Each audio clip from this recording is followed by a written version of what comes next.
Bonjour à toi, j'espère que tu vas bien. Aujourd'hui, je voudrais te partager une réflexion autour de la question « Suis-je une bonne maman ?» Alors cette question, toutes les mères se la sont posées, au moins une fois. Moi, je me la suis posée des centaines de fois, et je me la pose encore. Sauf que maintenant, quand je me pose cette question, je me demande systématiquement quelle est la sous-question derrière cette question. Je t'explique. Je suis une maman stressée, donc bien sûr que j'ai lu des tas de livres sur la pédagogie, sur la parentalité positive, sur les différentes méthodes, Montessori ou autres. Bien sûr que je me suis inscrite à des programmes, bien sûr que je suis des sites internet, des blogs, etc., etc. Et ça m'a beaucoup aidée, ça m'aide encore beaucoup aujourd'hui. Parce qu'on est bien d'accord, c'est vraiment pas facile d'être maman. Déjà, l'arrivée d'un bébé, c'est tellement un grand chamboulement dans sa vie qu'on se retrouve avec une petite chose comme ça, mais qui prend une place très très grande. Il faut apprendre à le connaître, il faut apprendre à le comprendre, c'est pas inné pour certaines. Et puis après il grandit, il y a d'autres choses qui arrivent. Il faut apprendre évidemment tous les soins, l'alimentation, etc. Après ils deviennent encore plus grands, il y a d'autres problèmes. Enfin bref, c'est bien normal d'avoir envie de chercher des informations, chercher des solutions quand on se retrouve confronté à des difficultés. Et c'est bien normal d'avoir envie de donner le maximum de nous-mêmes pour être une bonne maman. Et donc de se tourner vers toute cette information qu'on a aujourd'hui à notre disposition. Dans tous les cas, je voudrais te partager quelques réflexions qui, j'espère, te feront du bien lorsque la question « Suis-je une bonne maman ?» revient un peu trop souvent dans ta tête. Déjà, la première chose dans ton rôle de maman, ce qui compte le plus, c'est l'amour que tu portes à tes enfants. C'est le dévouement que tu ressens envers eux. Le simple fait que tu te soucies autant de bien faire montre à quel point tu es une bonne maman puisque tu tiens à eux. La deuxième chose que je voudrais te dire, c'est que chacun a ses propres défis, donc c'est inutile de se comparer. En fait, c'est uniquement source de stress, puisque chacun est différent. Ce que tu vis toi avec ta famille, c'est pas la même chose que vit cette Instagrammeuse, c'est pas la même chose que vit ta voisine, ta sœur, ta cousine, enfin bref, tu as compris ce que je veux dire. Donc, concentre-toi sur ta famille, ta situation et ce qui marche bien pour toi, pour vous, aujourd'hui. D'ailleurs, il y a beaucoup de choses que tu as déjà faites jusque-là qui ont fonctionné. Donc, rappelle-toi-en et fais-toi confiance. Et si tu décides de mettre en place telle ou telle méthode, d'appliquer quelque chose qui pour toi à la base n'était pas une habitude, n'était pas dans tes habitudes, eh bien fais-le. Si tu adhères à une théorie, mets-la en place, il n'y a pas de problème. Mais ne te mets pas la pression si ça ne marche pas exactement comme tu veux ou si tu trouves ça difficile. Déjà, il y a des méthodes qui sont absolument pas faites pour nous. Et ensuite, il y a des tas d'entre-deux. Il n'y a pas j'applique la méthode ou je ne fais rien. Non, il y a plein de choses entre les deux. La troisième chose que je voudrais te dire, et la plus importante, la perfection n'existe pas. Je vais le répéter encore parce que parfois c'est difficile, même si on le sait.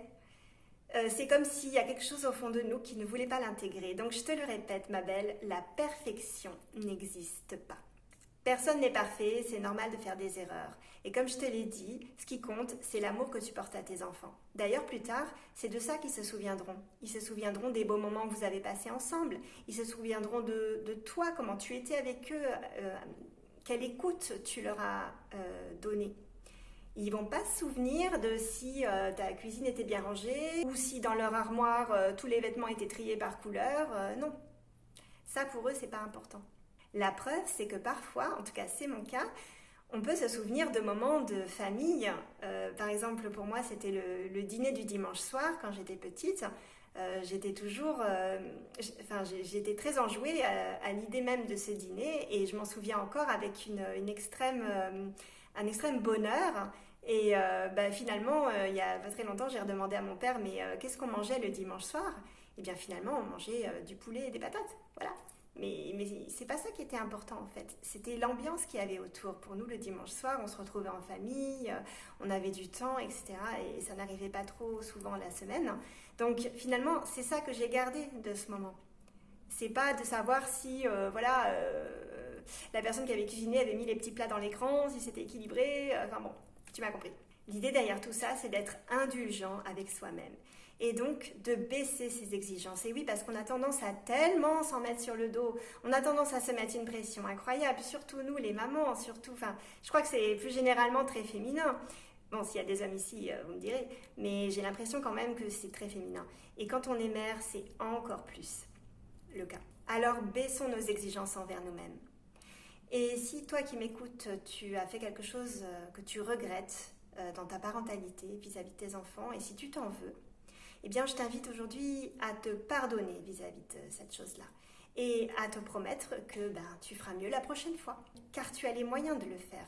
Tu as la possibilité de dire voilà, j'étais comme ça, j'en ai pris conscience, maintenant je vais agir autrement. On a tous cette possibilité.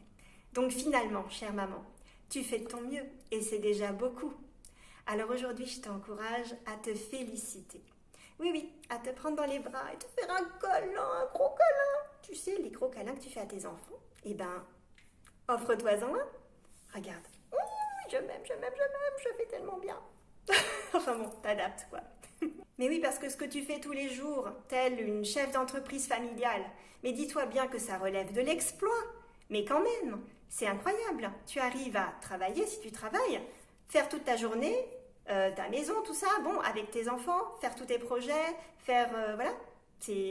Franchement, félicite-toi. Et si tu doutes de ce que je te raconte, le soir avant de te coucher, fais la liste de tout ce que tu as fait.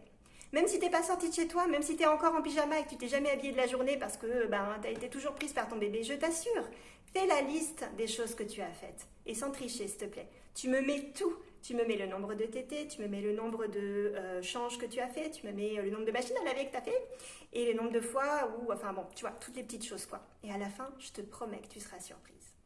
Alors rappelle-toi, chère maman, que même si parfois il y a des moments difficiles, même si tu te sens complètement dépassée, eh bien, tu fais ton maximum et tu en fais beaucoup. Tu aimes ton enfant, tu es donc dans ton rôle de maman et forcément, tu es une bonne maman. Alors ne sois pas trop dur avec toi-même. Essaye d'accepter tes failles et tes faiblesses car elles font ce que tu es. Et rappelle-toi qu'il faut être douce envers soi-même car personne ne le sera pour nous. Même si des fois, on aimerait bien confère le prince charmant, là, tu sais, Bon, bref, oublie. Apporte-toi cette douceur, apporte-toi, comme je te l'ai dit, ce gros câlin qui fait que tu vas te sentir aimée. Parce que l'idée au final, c'est pas d'être la mère parfaite, c'est d'être la meilleure maman pour ses enfants. Et si on va plus loin, c'est d'être la meilleure maman pour soi-même. Et si on va encore plus loin, ce sera sans doute l'objet d'une prochaine vidéo, c'est d'être la meilleure maman pour soi-même, M''A''I''M''E. Je te laisse cogiter.